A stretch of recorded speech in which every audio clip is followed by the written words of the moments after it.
and welcome from the Church in the Heart of the People, Mount Sinai Baptist Church, 922 East Preston Street, Baltimore, Maryland, pastored by Reverend Ray A. Cotton Sr.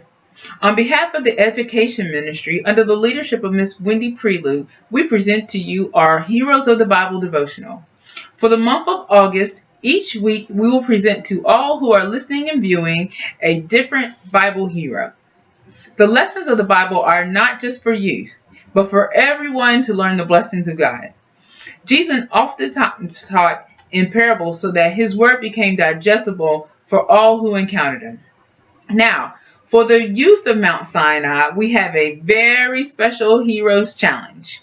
Listen carefully so that you can respond to our Bible Battle Plan Challenge at the end of the devotional.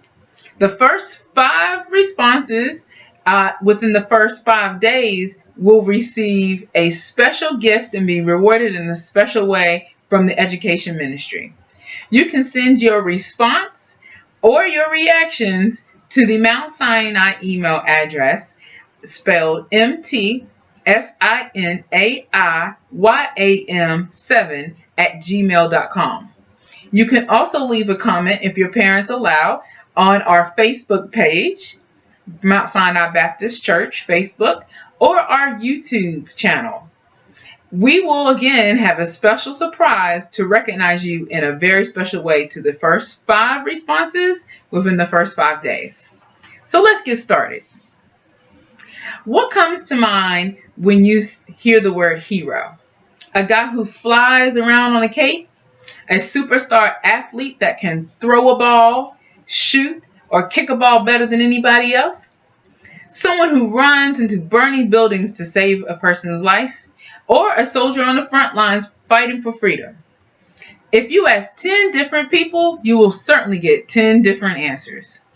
But each definition will include a human element for human glory. That's just the way our world works. We recognize human accomplishments. But in the Bible, there's a whole different idea of what a hero is. The list of people who are great in God's eyes might even shock you. The Bible's mighty champions didn't wear flashy costumes, possess powers, or drive high-powered vehicles.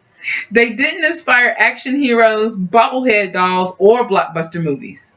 Instead, they accomplished amazing things by God's power and by his glory. Through faith in their mighty creator, they performed jaw-dropping miracles, conquered almighty armies, and ruled nations. Maybe you're thinking, I would love to be a hero for God, but I could not do the stuff that those folks do. Those people were way too holy for me. Well, that's just not true. The heroes in the Bible were regular, ordinary people who stubbed their toes, woke up with bedhead, and struggled with sin just like you. They became heroes not because they were super special, but because they humbly lived for God. As Matthew 23:11 says, the greatest among you must be a servant. These incredible men and women achieved greatness by serving God and others. In our devotionals, you'll hear about poor heroes, rich heroes, kid heroes, and even slave heroes. You'll learn about bold prophets, powerful kings, and courageous queens. And you'll see in every single one of them, they were normal, just like you. Because it's not who you are to God what matters. It's what you allow God to do through you. As the Bible says, by faith you can move mountains. So today, we will be talking about Joshua, who is a true hero for God. Joshua proved himself to be strong and courageous in the Lord. So, years and years ago, Moses died. The man who led Israel out of Egypt was buried east of the Jordan River, just short of the Promised Land.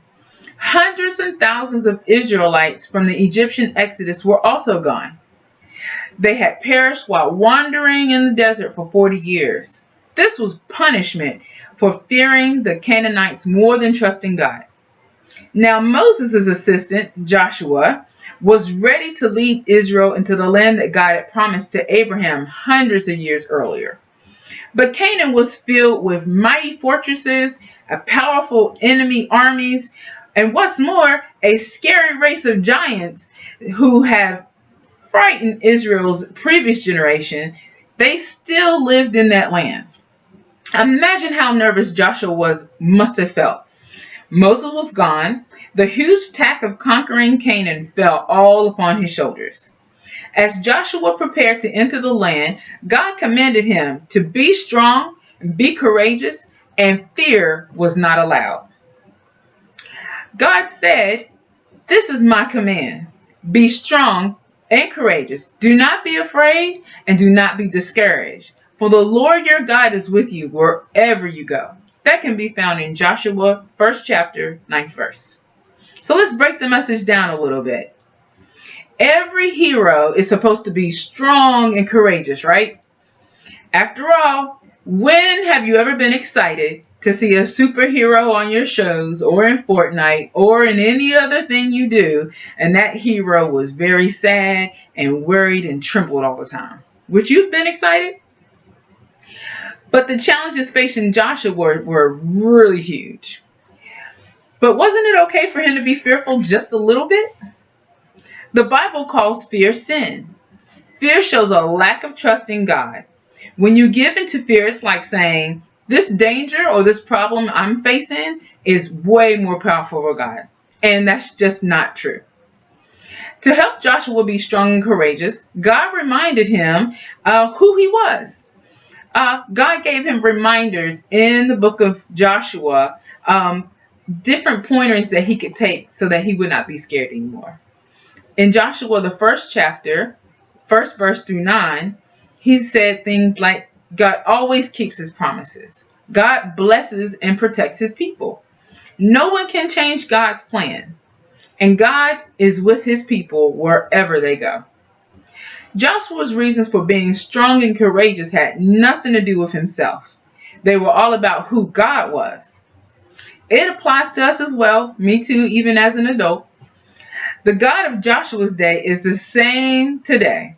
He still keeps his promises, loves his people, and wants to help us with all of our problems.